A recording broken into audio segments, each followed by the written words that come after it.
Hello दोस्तों, आप सभी को प्रभु यीशु मसीह के नाम में जय मसीह की। परमेश्वर का स्तुति हो, परमेश्वर के नाम की महिमा हो। एक बार फिर से मैं आप सभी का स्वागत करता हूं मेरे और एक नई वीडियो में। दोस्तों, आज का जो ये वीडियो है बहुत ही खास होने वाला है हर एक मसीह भाई बहनों के लिए जो आज प्रभु यीशु मसीह पर विश्वास करते हैं, क्योंकि बहुत सारे लोग एक सवाल को लगातार पूछते रहते हैं जिसका जवाब मैं चाहता हूँ कि वीडियो के माध्यम से मैं आपको दे पाऊँ। आज बहुत सारे लोग अन्य भाषा प्राप्त करना चाहते हैं। जी हाँ दोस्तों, बहुत सारे मसीह भाई बहन लोग ऐसे हैं जो चाहते हैं कि उन्हें अन्य भाषा का वरदान मिले। मेरे प्रियो, प्रभु यीशु मसीह पर जो विश्वास करता है उसको ये पता होना जरूरी है कि जैसे बाकी सारे वरदान हैं, इसी प्रकार से अन्य भाषा भी एक वरदान है। लेकिन बहुत सारे लोग अन्य भाषा के वरदान पर विश्वास नहीं करते। लेकिन मैं पूरी तरह से विश्वास करता हूँ कि अन्य भाषा जो है वो परमेश्वर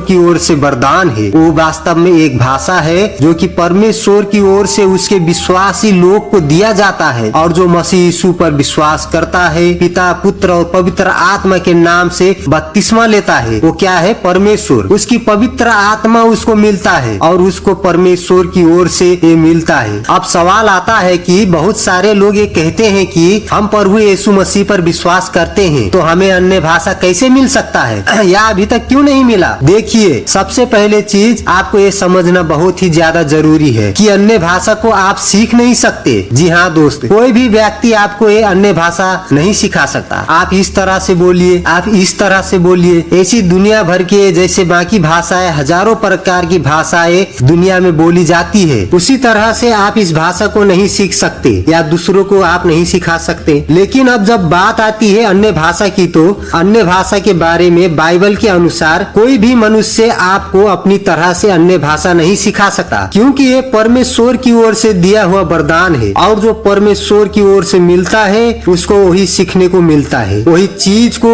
इस्तेमाल कर सकता है, उसको बोल सकता है। लेकिन सबसे पहले चीज तो ये आप समझिए कि कोई भी पास्टर या विश्वासी आपको अन्य भाषा बोलना नहीं सिखा सकता। लेकिन बहुत सारे यूट्यूब पर हम वीडियो देखते हैं, बहुत सारे ऐसे वीडियो हैं जहाँ पर कुछ लोग अन्य भाषा सीखने का तरीका आपको बताते हैं। यानी कि वो वीडियो में तो ये बताते हैं कि अन्य भाषा कैसे सीखे, लेकिन जब वीडियो को प्ले करके देखेंगे तो उसमें पता चलेगा कि वो कुछ आपको ऐसी ट्रिक बता रहे होंगे जिस ट्रिक से आप अन्य भाषा सीख सकते हैं। वो खुद ही की तरह आपको बोलने के लिए बोलते हैं। आप इस तरह से लगातार बोलिए तो धीरे धीरे आपको अन्य भाषा बोलना आ जाएगा। लेकिन ऐसा बिल्कुल भी नहीं होता। अन्य भाषा को सीखने का एकमात्र तरीका है, वो है पवित्र आत्मा। परमेश्वर अगर अपनी भाषा आपको देते हैं तो वो आपको अन्य भाषा बोलने भी सिखा देते हैं, क्योंकि अन्य भाषा एक वरदान है। लेकिन बहुत सारे लोग इसको नहीं समझते हैं। अगर हम किसी पास्टर से प्रार्थना करने को बोलेंगे और वो पास्टर अन्य भाषा में बोलता है, और अगर हम उस पास्टर का बोला हुआ शब्द या अन्य भाषा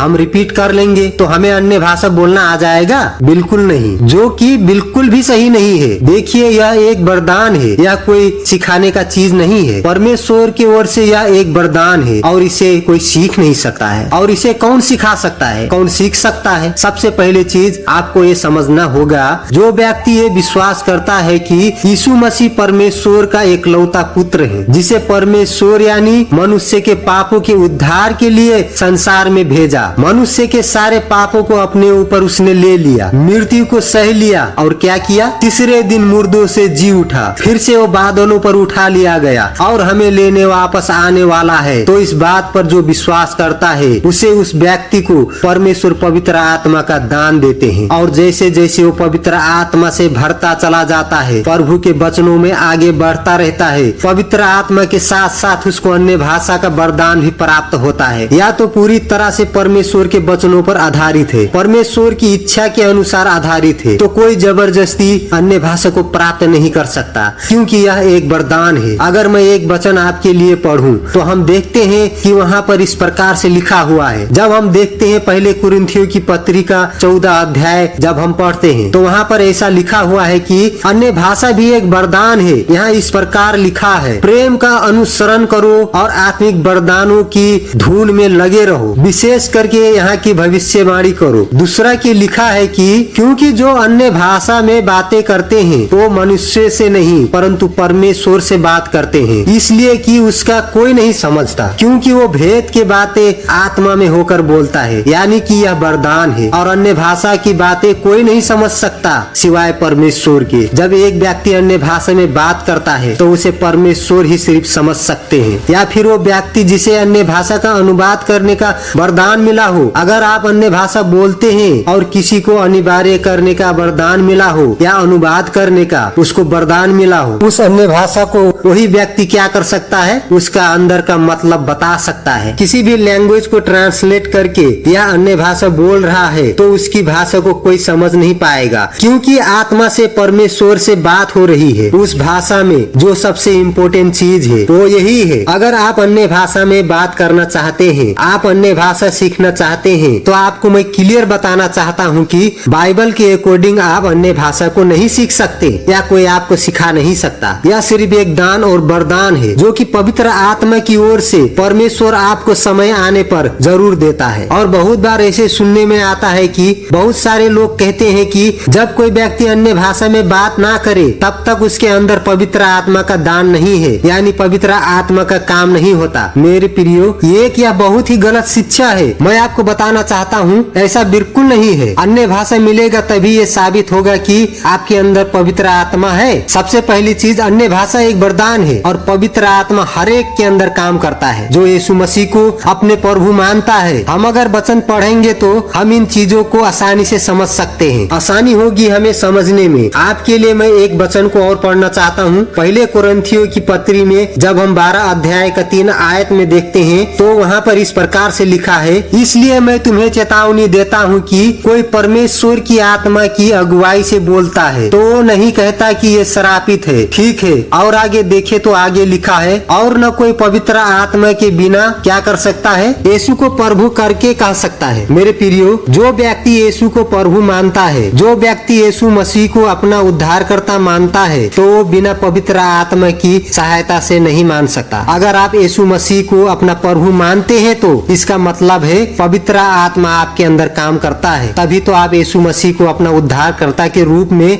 ग्रहण कर रहे हैं। और हो सकता है कि आप यीशु को अपने उद्धारकर्ता मानते हो लेकिन आपको अन्य भाषा का वरदान नहीं मिला हो। अगर आपको अन्य भाषा का वरदान नहीं मिला है तो इसका मतलब ये नहीं है कि आपके अंदर पवित्र आत्मा नहीं है। ऐसा बिल्कुल नहीं है। जो कि कोई यीशु मसीह को अपना ईश्वर मानता है, यीशु को श्रापित नहीं बोलता है, वो पवित्र आत्मा के द्वारा ही काम कर रहा है। और हम बाइबल में ये भी देखते हैं कि अन्य जातियों में भी बपतिस्मा लेने से पहले जो पवित्र आत्मा के दान उन्हें मिलते थे, जब हम देखते हैं 10 अध्याय में, तो वहाँ पर हमें पढ़ने में मिलता है कि और वहाँ पता चलता है कि किस प्रकार परमेश्वर ने अन्य जातियों पर भी अपना आत्मा को डाला। और पतरस ने जब इस चीज को देखा तो पतरस ने कहा, देखो किस तरह से पवित्र आत्मा उन लोगों के ऊपर, मसीही लोगों के ऊपर जो अन्य जाति के लोग थे, उन्होंने बपतिस्मा का भी मन बना लिया और वो पवित्र आत्मा से भर गए। और पतरस ने उन्हें बपतिस्मा देने के लिए कहा। मेरे प्रियो, इस बात को सुनकर समझकर हमें ये पता चलता है कि किसी भी अन्य भाषा बोलने वाले व्यक्ति के अंदर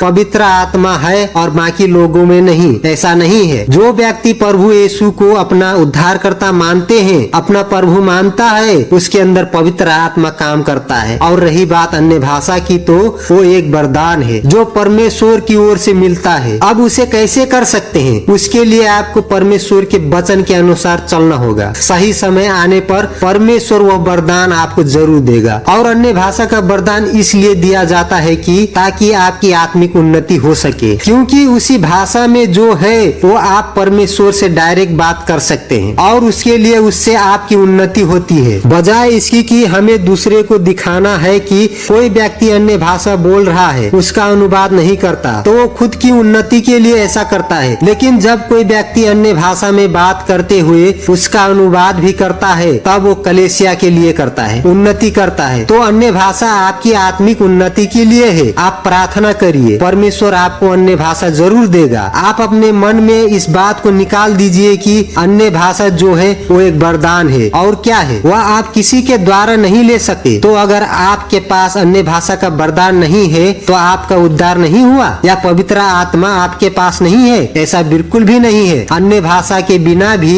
लोग उद्धार पाते हैं, उनके जीवन में पवित्र आत्मा का काम होता है। अगर आप आप अन्य भाषा का वरदान चाहते हैं तो आप परमेश्वर से प्रार्थना करिए कि आने वाले समय में परमेश्वर आपको आत्मिक उन्नति दे और अन्य भाषा का वरदान जरूर दे। आशा करता हूँ वीडियो आपको अच्छा लगा होगा। वीडियो अच्छा लगे तो लाइक जरूर करिएगा और अपने मसीह भाई बहनों के साथ शेयर जरूर करिएगा ताकि वो भी इन चीजों को जान सके। कमेंट में आप हमें अपने राय को बता सकते हैं। चैनल पर नए हैं तो चैनल को सब्सक्राइब करना बिल्कुल भी मत भूले। God bless you. जय मसीह की। आमीन।